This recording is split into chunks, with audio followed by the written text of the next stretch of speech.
L'autre jour, j'ai acheté des bâtons de 30 cm de long sur un diamètre de 2,5 cm pour faire des bâtons de massage.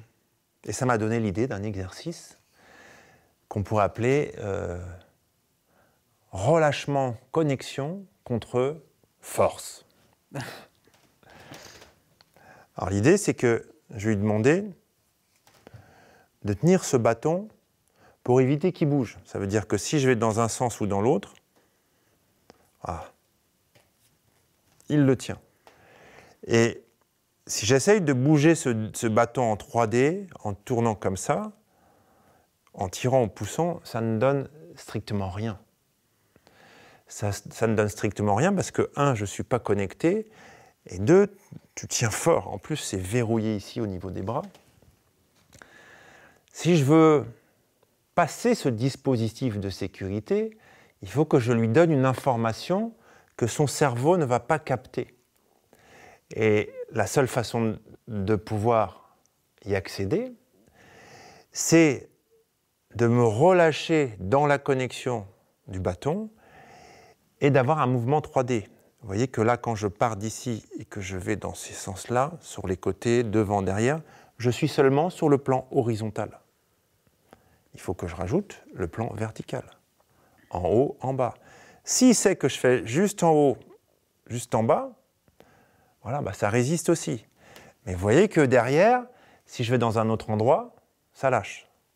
Comment faire pour rentrer dans cet endroit où il ne voit rien? Il va falloir que je me relâche. Donc comment je fais? Au moment où je prends le bâton, où je serre le bâton, je me relâche dans les épaules et je me relâche dans le bassin.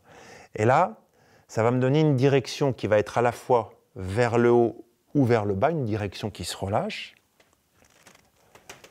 et qui me permet de prendre son corps. Bien sûr, le plus important, c'est la connexion.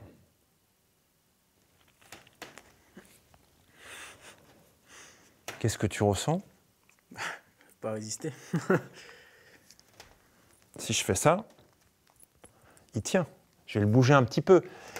Mais le bâton ne va pas revenir sur lui, ne va pas se désolidariser de son corps. Donc je me relâche.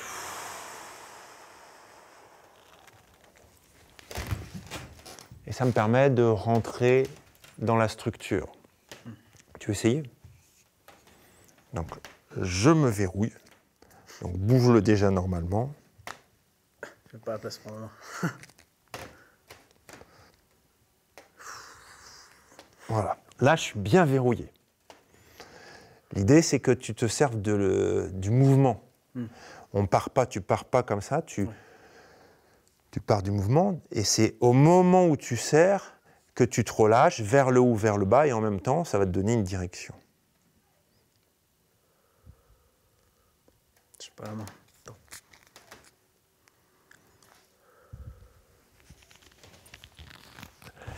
Et plus je résiste après, plus je donne ces avenues de vide qui permettent de savoir où est la direction. Si au début vous avez un peu de mal, vous voyez que moi j'ai proposé je tiens à deux mains, il rentre avec une main. Je peux faire je tiens à une main, il rentre avec deux mains. Avec ce risque, peut-être que tu mettes plus de force.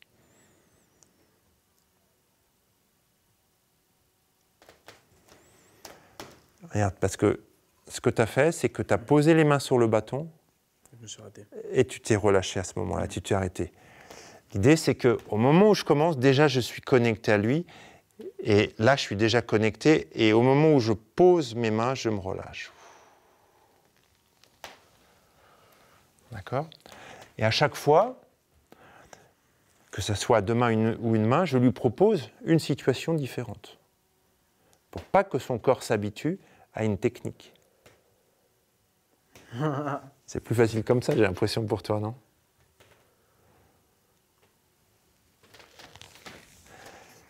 T'as eu un petit moment de déconnexion parce que t'y croyais pas, t'y croyais moyen. Ouais. Là, ça va être peut-être plus facile parce qu'à la fois, je peux tourner avec deux mains, je peux aller dans le sens. Je vais vraiment dans des endroits qui ne résistent pas. Ça demande vraiment de se relâcher. Plus j'ai des tensions, moins je sens les endroits qui ne résistent pas et plus j'ai en retour mes propres tensions.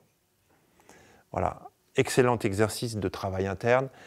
Je vous dis bon courage, à très bientôt et rendez-vous sur une prochaine vidéo.